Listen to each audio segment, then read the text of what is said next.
Hello, and welcome to the Media Center's 8th Local Hero Award series, in which we showcase 6 people from the Mid-Peninsula for outstanding achievement or contributions to the community. We solicited nominations and were particularly looking for the unsung heroes. Each winner is an inspiration, and each has a great story to tell.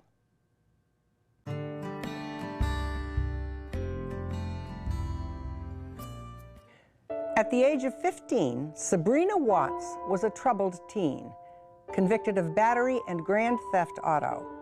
Already on probation and in and out of juvenile hall, she faced doing time or doing rehab. She chose rehab. Now, 16 years later, she is the creator and director of a really innovative program, Project One Love, that pairs troubled young people with shelter dogs. It provides training, rehab, and therapy for both the dogs and the kids. When you went to rehab, what were the circumstances that led you to that? Well, I was on probation. My house was a little crazy, so me and my mom were fighting, and then I'd go in for fighting with her. And what happened? What was the one that pushed it over the edge? It was a dirty urine sample, and then I took her car, went joyriding, and got caught. Thanks. What was the hardest part of rehab for you? Being away from my dog, for sure, and my mom, because I was worried about her. But she was in rehab too, shortly after, so I kind of knew where she was. So my dog went to the ranch, and then she ended up at the shelter, and he let me get her and bring her back there. So you had your own dog in rehab with you. Mm-hmm. How much difference do you think that made to your recovery? I think that made the difference.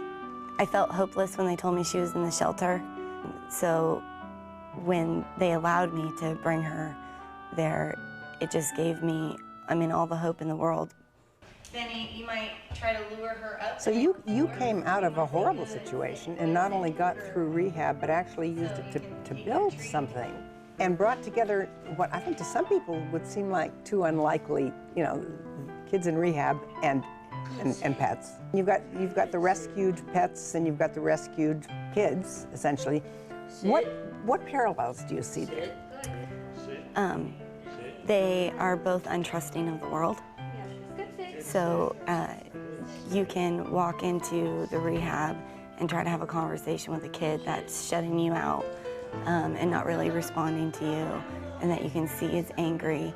And you can walk into the kennels and, especially if the animal's just been rescued from another shelter, they're in the back, they're growling, they're snapping, they're stress whining, they don't want you to come near them.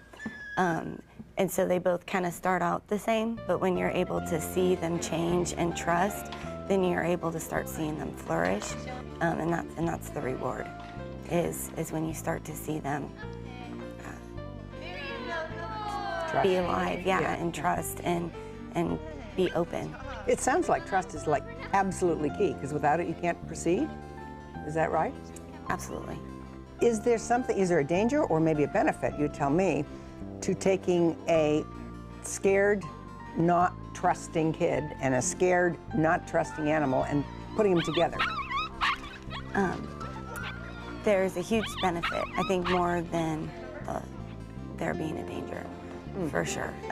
Because if it's done right and it's more on a one-on-one basis, or there's still enough adults there to help facilitate and make sure that it's safe for the animal and safe for the child, the rest just happens. In other words, they connect around that, you think, kind of, that lack of trust? Absolutely. Absolutely, because the kids immediately have empathy for the dogs and they want to fix it. Mm-hmm. And when they are able to get a positive response from the dog, even if it's kissing or laying with them calmly, or the shaking stops, or they're able to finally get a sit from a dog that just wouldn't do anything before, they start to open up.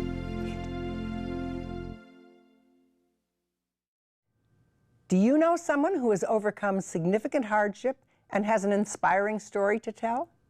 Someone who has sacrificed or given over and above to the community and deserves some recognition.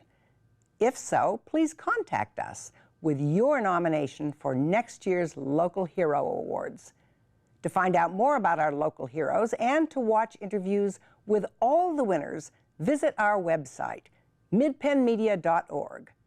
At the Mid-Peninsula Community Media Center, you can make your own videos and television programs and take classes in all aspects of media production. You can also hire our professional services team. To find out more about that, go to mcproservices.com. Congratulations to all our winners, and thank you for watching.